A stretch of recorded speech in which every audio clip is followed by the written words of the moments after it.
Hi to all. ఈరోజు వీడియోలో నేను మీకు మిగిలిపోయిన చపాతీతో ఈజీగా ఇన్స్టెంట్గా చపాతీ నూడిల్స్ అయితే చేసి చూపించబోతున్నాను.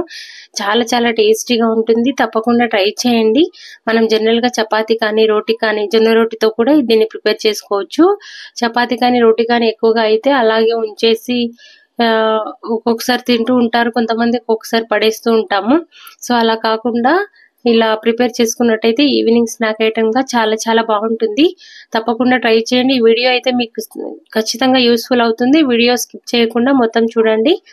సో దీనికోసం ముందుగా ఒక 4 eggs తీసుకొని ఉడికించి పక్కన ఉంచుకున్నాను. తర్వాత 2 చపాతీస్ అయితే ఎక్కువైనాయి అనమాట నాకు మార్నింగ్ చపాతీలో. సో వాటిని ఇంతకు ముందు అయితే జనరల్ గా వేస్ట్ చేసేది, పడేసేది. సో ఇప్పుడైతే ఇది టేస్టీ, హెల్తీకి హెల్తీ, చాలా చాలా బాగా అనిపించింది నాకు. సో ఈ విధంగా చపాతీని రోల్ చేసుకొని చిన్న పీసెస్ గా సీజర్స్ తో ఈ విధంగా కట్ చేసుకోవాలి. కట్ చేసుకొని వీటిని అన్నిటిని ఓపెన్ చేసుకొని నూడిల్స్ లాగా పక్కన ఉంచుకోవాలి. ఇప్పుడు ఆల్రెడీ ఉడికించి పెట్టుకున్న ఎగ్స్ ఉన్నాయి కదా, వీటిని పొట్టు తీసుకొని నిలువుగా కానీ అడ్డంగా కానీ చిన్న చిన్న పీసెస్ గా కట్ చేసుకోవాలి. లేదు ఒకవేళ ఎక్కువ ఎగ్స్ వేసి హాఫ్ 2 పీసెస్ గా మాత్రమే కట్ చేసుకొని వేసుకున్నా కూడా బాగుంటుంది. జిమ్కి వెళ్ళే వాళ్ళు కానీ ఎక్కువగా ఎగ్ ఇష్టపడే వాళ్ళు కానీ అలా కూడా తినొచ్చు. చిన్నపిల్లలకైతే ఈ విధంగా చేసి పెట్టినట్టయితే ఇష్టంగా తింటారు. ఈ విధంగా మొత్తం చపాతీని కట్ చేసుకొని ఈ విధంగా అంతా ఓపెన్ చేసుకొని నూడిల్స్ లాగా పక్కన ఉంచుకొని ఎగ్స్ అయితే పొట్టు తీసుకున్నాను అనమాట.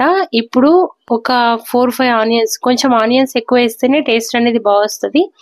సో 4-5 ఆనియన్స్ చిన్న పీసెస్ గా కట్ చేసుకొని పక్కన ఉంచుకోవాలి. పచ్చిమిర్చి కారాన్ని చూసుకొని ఒక 2-3 పచ్చిమిర్చి చిలికలు కట్ చేసుకొని పెట్టుకోవాలి. అదే విధంగా 2 రెమ్మల కరివేపాకు, ఒక కట్ట కొత్తిమీర కూడా కడిగి చిన్న పీసెస్ గా కట్ చేసుకొని పక్కన ఉంచుకోవాలి. తర్వాత మనం పోపు పెట్టేసుకోవడమే.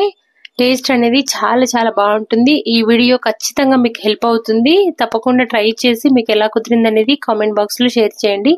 ఒకవేళ మనం కొద్దిగా స్పైసీగా కావాలనుకుంటే మసాలా కూడా యాడ్ చేసుకోవచ్చు. గరం మసాలా కూడా యాడ్ చేసుకున్నా కూడా టేస్ట్ అనేది చాలా చాలా బాగుంటుంది.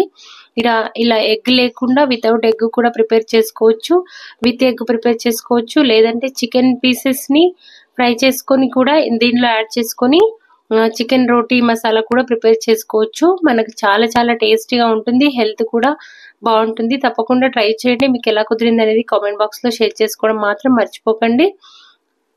వీడియో కనుక నచ్చినట్టయితే లైక్ చేయండి, షేర్ చేయండి. అంతే ఈ వీడియో. Bye bye.